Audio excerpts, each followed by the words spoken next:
Hi, welcome to a video dedicated to a new compact, very tiny FPV machine. It is nothing else than a clone of the Hendrix Tiny Whoop. This is a Makerfire Micro FPV, and this model includes a lot of bonus. For example, instead to have a proprietary flight control board, here you have a real SPF3 board, perfect to tune all your PID settings. The IIO is a classic 40 channel 5.8 GHz 25 milliwatts with 600 TVL FPV camera.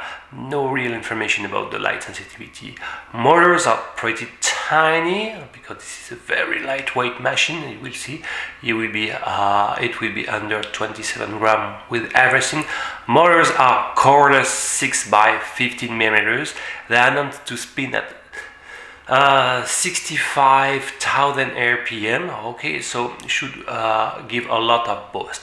So this machine in fact is ideal for beginners practicing indoors for wind and tide, for example, since it's pretty light and it's including, as you can see on the photos, a duct system. So duct system are increasing the power lift by killing the vortex turbulences of the airflow on the extremity of props, but the other side, and by consequence, is also killing the air maneuverability, especially in forward and backward movement. So there is a trade-off between improvement of the hovering capacity versus the decreasing of the maximum speed. Okay.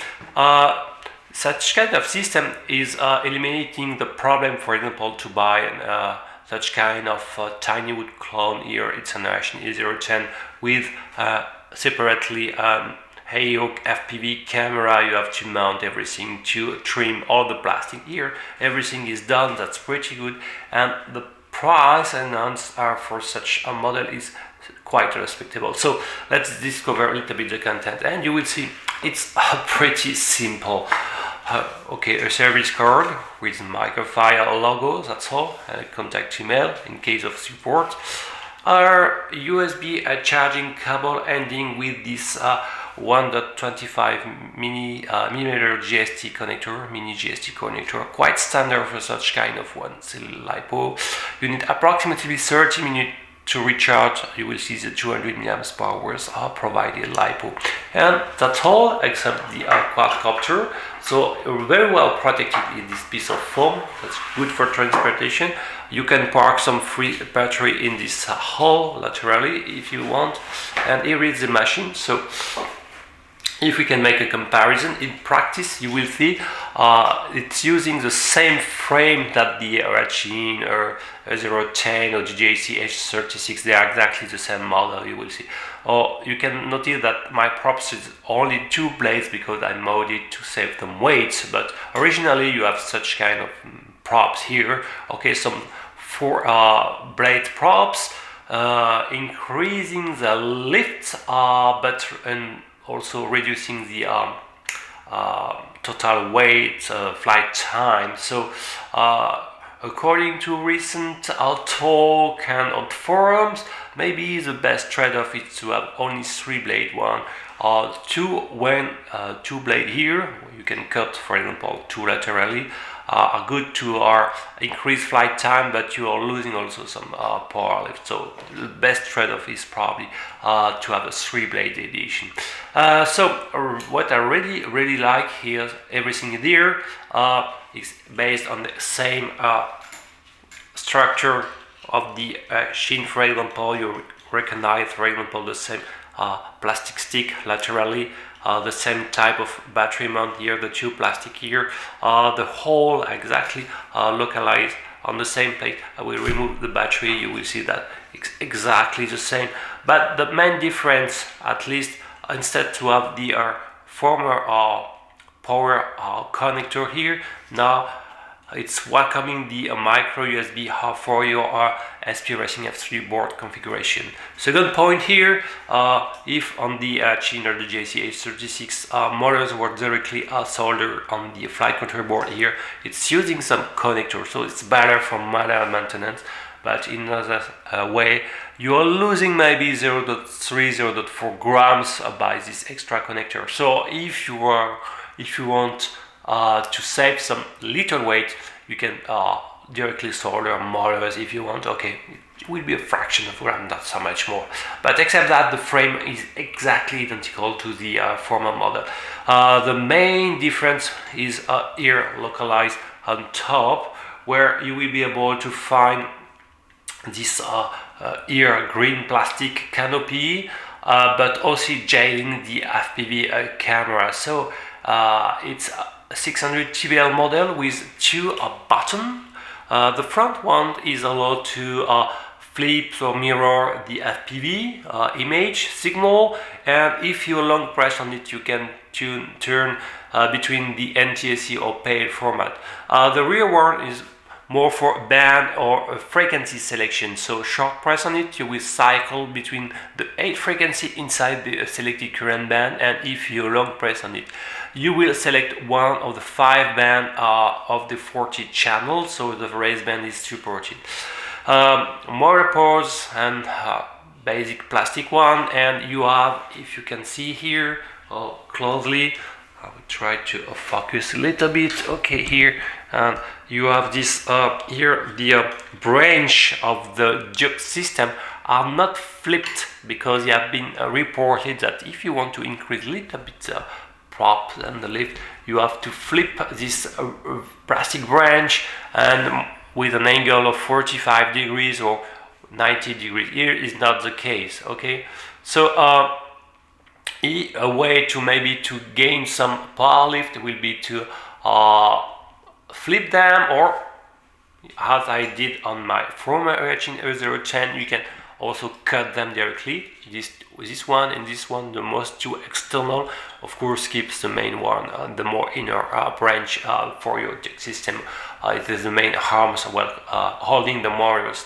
So I really appreciate it. And on the lower side you have this battery compartment jailing with a piece of foam, the LiPo. So it's a 200 milliamps power model rated with 35 C of discharge rate. It's a gray spinning model, so I reviewed some time ago a machine from this brand, and this LiPo weighs standalone 5.6 grams, okay, 5.7, something like this, and well, it's pretty long model, like some former helicopter, double toys helicopter, I would say. So, for example, I can give you the information about the weight, the length, sorry, including the connector. It's 53 millimeters by. Okay, probably need some information about the. It's by 10 or 11. Okay, so you will find on the market a lot of compatible. So I guess a spare battery between 180 to 220 should be a right choice. Now you can find some 220 around 6 grams also. So maybe choose a model be closer to 5 grams than 6 grams. You will save also a little weight. And you have to insert front because the JST connector is installed front, and okay, like this, it's very well jailed and no problem, and the piece of foam is blocking everything, so that's a good point. On top, for the FPV camera, they prefer to install a linear antenna, and I think it's a good choice for indoors where you will have a ton of crash. Okay, so versus time a cloverleaf antenna will break, and here it will be much more robust versus time. So now I will remove the 2 screws to check a little bit the interior part, but before I wanted to give you the general information about the weight. Okay, so when everything is installed, this machine weighs 2 27.7 gram. Okay, so in terms of comparison, for my former machine, there were 10 modded because I managed to remove some weight, and if I remove the top canopy, because I installed the camera directly on the double side tape, so standalone with the battery, but it's a lighter battery, only a 150 model, the original one, and with the for example this model of FPV camera IO, you will see that the total weight comparatively is 24.6, but let's check with the compare with the original with the same type of battery. Okay, so with the 220 to be fair, and the weight will be 25.7, so close to 2 grams more lighter. So you have an indication about what the amount of weight you can probably save on the Makerfire if you want to extend your flight time or have a more responsive, more punchy machine. Now let's discover a little bit the interior part and the contents. Okay, let's remove the 2 screws on top.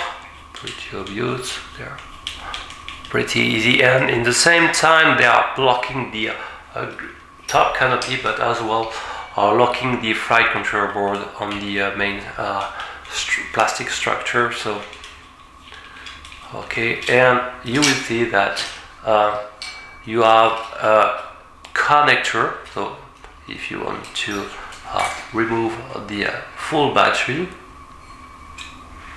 full FPV set ring, sorry, just need to disconnect this micro GST connector,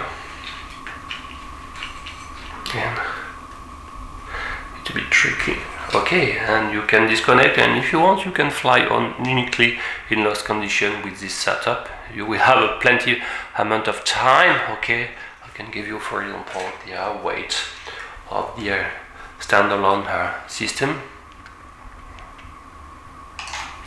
Okay, it's 17.2 grams. Okay, so have a closer, and here you can find for example the main MCU here, and you should have the RF chip. The RF chip should be a CF6936 because it's associated with the Spectrum, the SM2 protocol. So in theory you can buy this one, is the SMX, but it has been reported that it's not fully working. It's a little bit buggy in terms of channel mapping, so you have to bind it more in the SM2. Okay, be aware.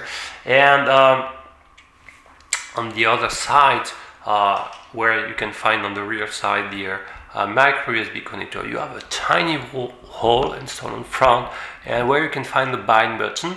So we'll show the bind procedure in a few instants after the disassembling and analysis, but it's pretty obvious. Okay, so the main electronics are installed on front, and no visible here antenna. What you have is here. You have here a kind of UART port. I'm not sure what it is used for, but if you remove the last screw, so I will give you an information about first the weight of the FPV canopy ring. Okay, standalone 4.7 grams. So I know this FPV camera standalone, I don't know if I can, because it's probably glued on the inside, okay, to secure the gelling. I know this camera standalone weighs around 3.6, 3.7 grams, so the plastic canopy should be around 1 gram. And no, it's quite light. I don't think, well, what you can do is maybe cut the rear part, but probably will damage the whole the plastic canopy, the structure, so it's probably better to keep it like this. It's protecting both the FPV camera as well the electronic BNS. Okay, so let's have another look by removing the last screws. Okay, and we will be able to flip a little bit the and to see the back side, and what we can see here, the motors, but we can guess here. I hope you will be able to see here. You can see here the copper wires playing the role of 2.4 GHz antenna. So the position is not perfect, and maybe I would advise to try to drill a small hole on the rear side of the canopy and to pass through this copper wire to extend a little bit your 2.4 GHz control range. Okay, but it's not catastrophic because mainly we will fly this machine indoors. We don't need a super great range except if you cross many walls where it will be a way to improve the total control range. Okay, so the board is pretty well compact and well designed for this kind of frame. Actually, it's already a SPF3 board with a strong processor, and I guess one day we will be able to see very close such kind of board, including also an OSD chip, and be controlled by a Betaflight with a Beta OSD compatible OSD chips. It will be great. I'm pretty sure in a few months it will appear and it will be available even for such kind of small size. So everything is clean. You have some motor connectors, as I said previously. If you want to save some grams, some little grams fraction, you can directly remove them and solder the motors, and you probably another way also is to cut these two branch and to remove and to mold the props to have only two blades. What I deeply regret in the original packaging is the absence of spare props, spare motors, and a spare battery. Okay, this machine is sold around $80 in BNF, bind and flight, with the FPV ring, etc. But it's lacking at least two motors, two spare motors, one clockwise, one counterclockwise, 4 spare props, and why not a spare battery? Even if flight time are announced to be around 5 minutes, 4 minutes more in practice, it's great to have always a fresh one recharge around in the corner to enjoy more your FPV session. Okay, so let's have a look to the binding procedure. So first of all, you need the SM2 compatible radio. So here mine with Deviation TX Devon7A. I performed the diode mode to extend the default limited range with the CF6936, so impacting the SM2, the SMX or worker protocol. So now I've got a full rate. And you have to select your DSM2 protocol because I said the DMS6 is not fully working. So, and you have to be ready to bind. So the procedure is pretty simple. So you have this tiny button on the front. We will use a small. You can hear the click. Click is when you press the bind button, but you have to first of all to insert the battery. Okay, so you can do it like this with your left hand, okay, like this, and press, okay, like this, press the button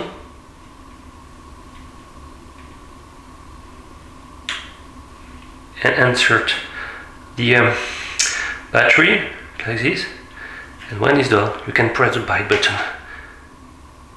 And after a couple of seconds, it should be bound. Okay, I have two. So if everything is okay, you will be able to harm the machine. So let's have a check that. So to harm the machine, you have to turn off everything, like okay, like this. And try to harm the machine. As you can see, working is bound, no problem, and to disarm like this. So you have some few lights about the indication of the receiver. Okay, you cannot harm the blue light here, and here you have some statues, LEDs from the main board.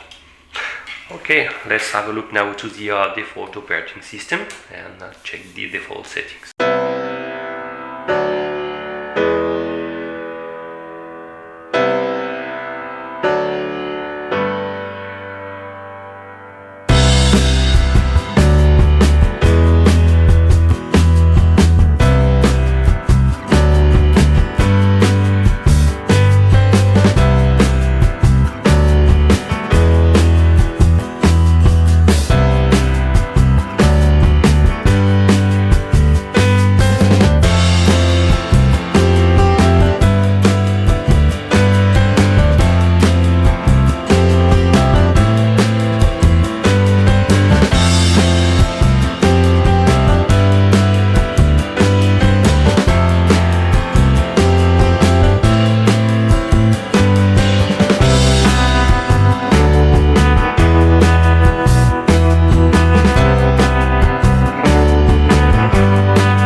Okay, small conclusion about the Makerfire Micro FPV.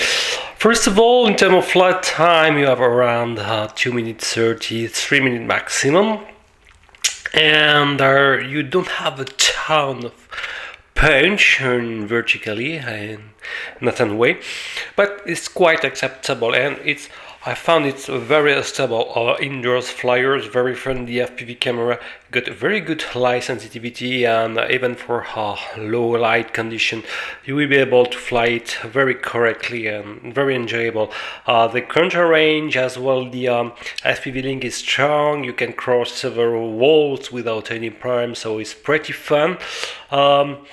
Why maybe I regret is probably that this machine is maybe 1 or 2 grams, a little bit more heavier to have a really boosting performances. So of course you can perform some modes to achieve this task, but well, I would say that out of the box this machine is pretty good. Whatever, it's full, it's working efficiently, the design is nice, well, and SPF3 racing based, very good FPV camera, the LiPo is good, even in versus time.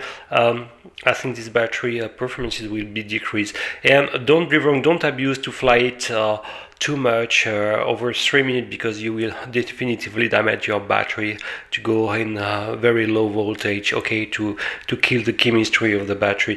It's a very good machine for indoors, for first FPV, almost indestructible, okay.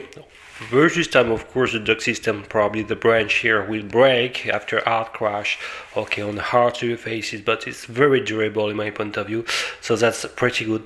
And the mode to do is to save maybe 1 or 2 grams if possible. Okay, I hope you enjoyed this video. If you like it, please thumb it, and see you next time for more incoming review. Bye bye.